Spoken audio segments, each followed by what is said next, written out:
Et voici la première question du débat de ce soir. Le Real Madrid est-il désormais le favori de la Champions League? Qu'en pensez-vous, messieurs? Je me tourne en premier vers vous, Fousseni. Difficile de dire qu'ils seront favoris pour ce match parce qu'en face, il y a un ogre. Il y a une équipe qui, dans la régularité, a démontré des choses plus qu'intéressantes cette saison. C'est quand même Liverpool. Et ces dernières années, Liverpool, il me semble qu'ils ont gagné une Ligue des Champions. Il me semble qu'ils ont été en finale et qu'ils ont perdu d'ailleurs contre le Real. Alors bien sûr, on me dira, c'est la Maison Blanche, c'est l'institution, c'est le poids de l'histoire parce qu'on parle Non, mais beaucoup de c'est ça en ce surtout des moment. victoires au scénario rocambolesque face au Paris Saint-Germain, Chelsea et Manchester City. Après un tel parcours, quand vous arrivez en finale, est-ce que vous n'êtes pas un peu le favori? Ils ont été bons sur des doubles confrontations. C'est pour ça qu'aujourd'hui, j'ai ce petit doute. Est-ce qu'ils sont capables de le faire sur une finale, faire une performance, mais une performance où ils mènent au score, ils donnent le rythme du match et derrière, ils posent des problèmes à Liverpool avec toute la qualité qu'il y a en face. Donc, moi, je ne pense pas qu'on puisse les mettre favoris parce qu'en face, il y a quand même une grosse équipe.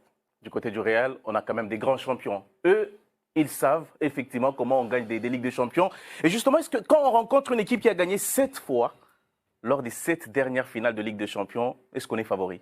Non, mais moi, je ne vais pas aussi loin que les 7 fois où vous avez gagné. C'est-à-dire que je vais là sur cette campagne de... La dynamique. Ouais. La dynamique, mais c'est invraisemblable. Allez m'expliquer un truc pareil. Alors, une fois, vous dites, bon, j'ai mal vu, c'est un petit peu le hasard. 2 fois, bon, ils ont un petit peu de chance, mais ils ont des qualités morales hors normes. Et dans le football, on sait très bien que, même sans être superstitieux, on recherche les petits trucs qui vous disent, c'est peut-être notre saison. On s'accroche à Voilà, ça. on s'accroche à ça. Donc, je pense qu'ils sont gonflés. Si je dois être rationnel, par rapport à ce que j'ai vu toute cette saison, je dirais Liverpool. Bah oui, 4-3-3, bien organisé, du talent partout, un jeu que vous avez arrivé à développer du début, sauf à Villarreal, vous avez été bougé un peu sur le début, mais vous avez toujours à trouver les solutions. Ouais. Mais là, c'est une équipe hors norme, imprévisible, qui est capable de défendre, qui est capable d'apparaître au bord du gouffre, et qui, à 2-3 minutes de la fin, ou même dans un match, est capable de retourner tout ça. Donc, pour moi, les forces s'équilibrent, et je pense que si le doute commence à venir du côté de Liverpool, il ne peut venir que du côté de Liverpool, le doute. Parce que, comme le Real, ils ne sont pas favoris, mais ils ont les vents favorables pour eux. Tu dis que le Real n'est pas favori.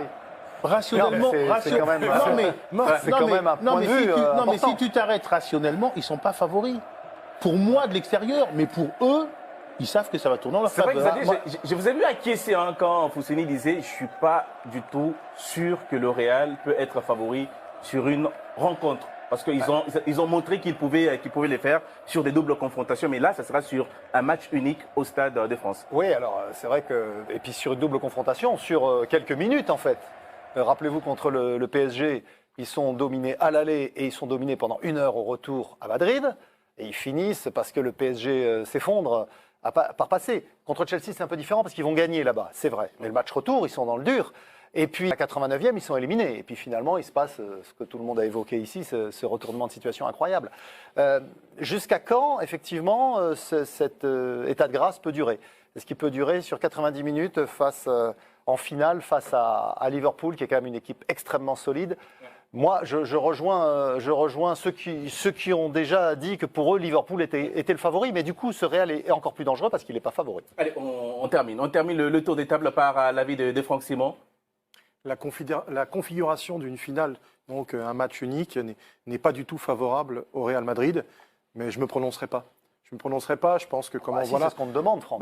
On me demande, mais j'ai le droit de ne pas me prononcer, de dire que effectivement, il y a le vécu, il y a l'expérience de ces rendez-vous-là, que le Liverpool va arriver en gonflant les bras, parce que pour beaucoup, ils sont revanchards de la finale perdue il y a 4 ans, mais qu'eux aussi les attendent, parce qu'ils savent comment ils sont forts dans les finishes. Donc pour moi, c'est du 50-50, quoi.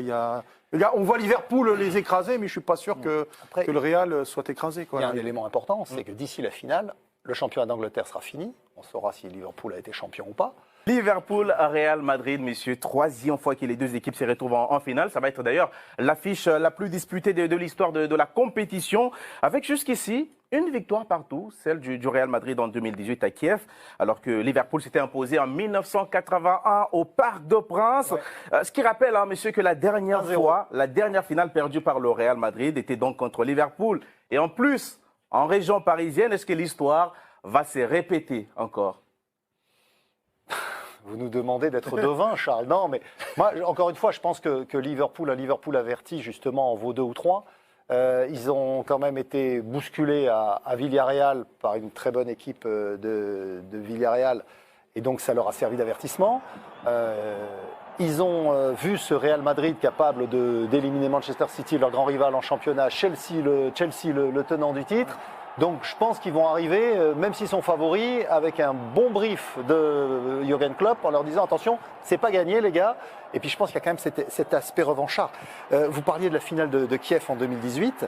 Il y a 8 joueurs de Liverpool qui étaient titulaires à Kiev, qui sont encore dans l'équipe. Alors peut-être que certains ne seront pas titulaires comme Roberto Firmino ou James Milner, mais les autres le seront probablement. Robertson, Alexander-Arnold, Van Dijk, Henderson, Salah et Mané. Ça fait 6 joueurs qui ont vraiment envie de prendre une revanche sur le Real Madrid parce qu'ils n'ont pas encaissé cette défaite, en partie due à la grossière erreur de Loris Karius, le gardien allemand qui depuis a été remercié. Et justement, Fousseni, Salah en a parlé. Est-ce que c'est un moteur suffisant pour faire des Reds les favoris de ce nouveau face-à-face? Le fait qu'ils ont perdu, qu'ils n'ont pas digéré cette défaite de 2018. Bien sûr, si Salah en parle, c'est qu'ils l'ont toujours en tête.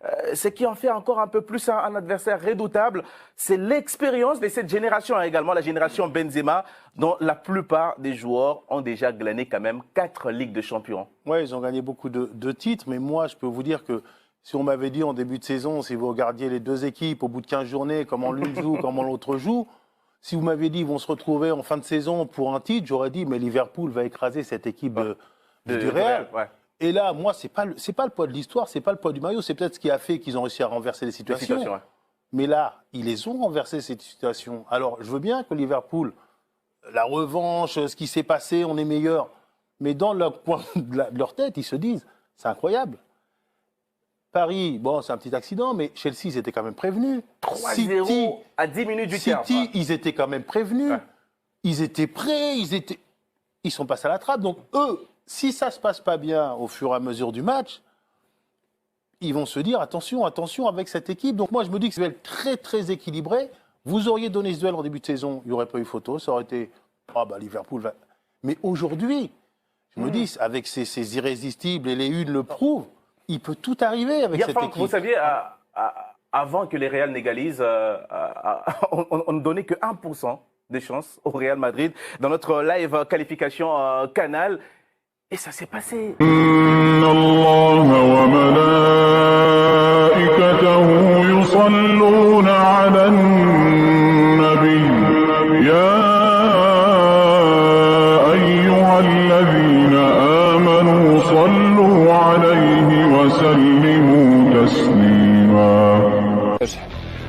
Bienvenidos a nuestro canal oficial. Bienvenidos a nuestro canal oficial. Suscribiros para recibir todas las noticias y para formar parte de la Resistencia.